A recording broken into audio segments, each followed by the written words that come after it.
అందరికీ ప్రైస్తలాడండి. మీరు చూస్తూ ఉన్నారు గలిలయ వాయువ్య తీరంలో ఎప్పుడూ చేపల వేట వ్యాపారంతో బిజీగా ఉండే కపెర్నహూము పట్టణాన్ని. ఈజిప్టు దమస్కులను కలిపే ప్రధాన వ్యాపార రహదారిగా ఉన్న ఈ పట్టణాన్ని యేసుక్రీస్తు వారు తన పరిచర్యకి ముఖ్య కేంద్రంగా ఎంచుకున్నారండి. అందుకే దీన్ని ఆయన సొంత పట్టణం అని పిలిచేవారు. ఇది పన్ను వసూలు చేసేటువంటి పట్టణానికి సరిహద్దు. అంతేకాకుండా యేసుక్రీస్తు వారు ఇక్కడ అనేక అద్భుతాలు, స్వస్థత కార్యాలు చేయడం జరిగింది. అలాగే పేతురు అత్త ఇల్లు కూడా మనం ఈ పట్టణంలో చూస్తాము. యేసుక్రీస్తు వారు ఇక్కడికి వచ్చినప్పుడల్లా ఇక్కడే ఈ పేతురు అత్త ఇంట్లో నివసించేవారు.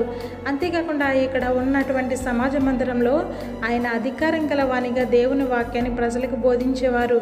అయినా వారు విననందున ఈ కపెర్నహూము తీర్పు దినాన్న కఠినమైన తీర్పు పొందుకుని పాతాళానికి దిగిపోతుందని ఈ పట్టణమును గురించి హెచ్చరికను తెలియజేశారు.